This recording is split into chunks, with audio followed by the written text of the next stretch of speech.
Hoy dedicamos este espacio a una de ellas, el mundo del cine, la cultura. La verdad es que todo está de luto. Diane Keaton, esa actriz icónica, ese referente de estilo inconfundible, ha fallecido. La noticia llegó de una forma muy sorpresiva. Fue un adiós que, la verdad, nadie esperaba, y que fue manejado con esa misma discreción, con ese mismo control que siempre la caracterizaron en vida. Falleció a los 79 años en California, en su tierra. La confirmación, manejada de una manera muy cuidada, llegó a través de un único anuncio a la revista People el pasado 11 de octubre de 2025. Y esta forma de manejar la información, la verdad es que dice mucho. Al elegir un solo medio, un solo canal, su familia se aseguró de que la noticia se diera en sus propios términos. Es un reflejo clarísimo de cómo Keaton siempre controló su imagen pública. Se pidió privacidad y no se dio a conocer la causa de su muerte. Fue un último acto de control sobre su propia historia. La reacción fue de conmoción total. Nadie se lo esperaba porque no se sabía de ninguna enfermedad. De hecho, ella se mantenía bastante activa, publicaba en sus redes sociales apenas unos meses antes y se veía feliz. Se veía saludable. Y es justo ese contraste, ¿no?, entre esa vitalidad que proyectaba y la noticia tan súbita, lo que hizo que el impacto fuera tan profundo. Pero para entender bien el vacío que deja, creo que es importante volver al principio. ¿Cómo es que Diane Hall, una chica de Los Ángeles, se convirtió en la inconfundible Diane Keaton?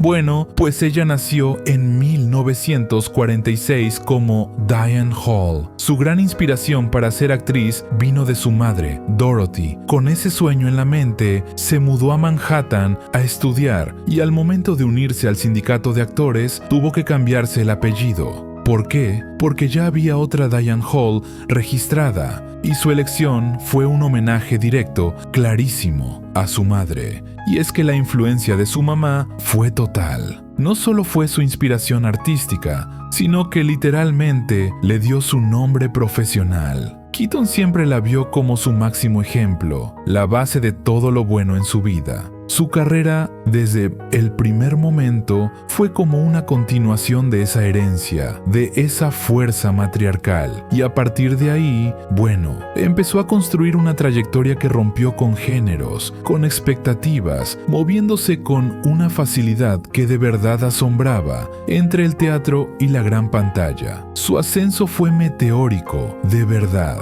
Primero, llamó la atención de todos en Broadway con el musical Hair, donde, por cierto, en un primer gran acto de independencia, fue la única del elenco principal que se negó a hacer el famoso desnudo final. Luego, una nominación al Tony por su trabajo con Woody Allen la consolidó en el teatro. Y de ahí, el salto al cine fue definitivo, con ese papelazo de Kay Adams en la obra maestra, que es El Padrino. Y entonces llegó el momento que lo cambió absolutamente todo. Un solo papel, una película que no solo le daría el Oscar, sino que acabaría definiendo la identidad de toda una generación. Annie Hall. Lo verdaderamente fascinante de ver esta lista es cómo demuestra su increíble rango y su vigencia a lo largo del tiempo. O sea, recibió nominaciones al Oscar en 4 décadas distintas. ¡4!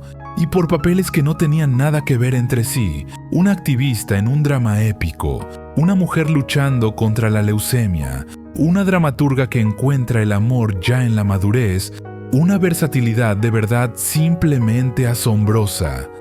Pero claro, su impacto no se quedó solo en la actuación. Keaton construyó su leyenda sobre otros 2 pilares gigantescos, una auténtica revolución en la moda y una vida vivida totalmente bajo sus propias reglas. A ver, el estilo Keaton fue un quiebre total, porque no se trataba solo de ropa, era toda una declaración de principios. En una industria que exigía conformidad, que exigía un glamour dictado por otros, ella llegó y propuso autenticidad. Su famoso look en Annie Hall no lo creó un diseñador de vestuario, salió literalmente de su propio closet. Fue un cambio radical hacia lo andrógino, lo intelectual, la comodidad, y con eso presentó un nuevo ideal de mujer, una que no necesitaba la aprobación de nadie. Y detrás de esa moda había una razón muy personal. Para ella, que además siempre habló abiertamente de sus ansiedades, la ropa era una herramienta, era una forma de protegerse, casi como una armadura que le permitía sentirse segura, sentirse relajada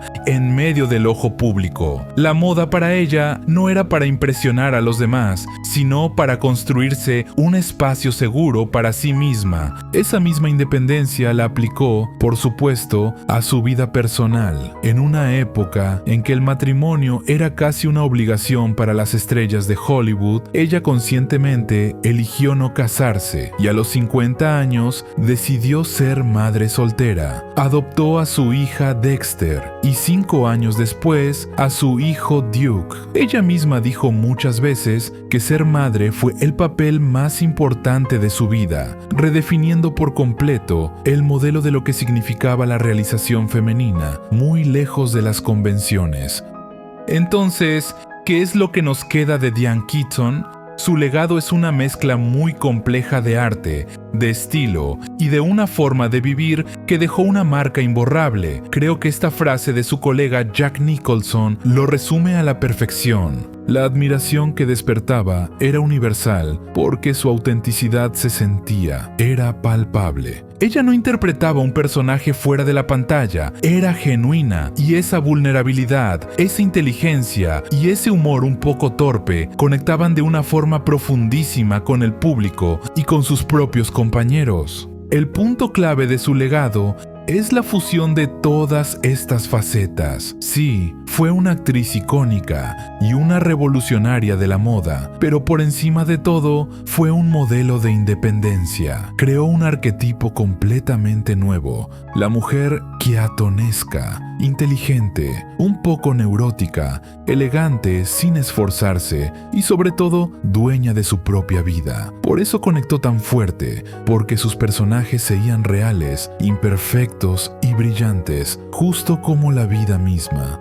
Al final, su partida nos deja con esta reflexión. La huella de Diane Keaton no está solo en sus películas o en las tendencias que inspiró.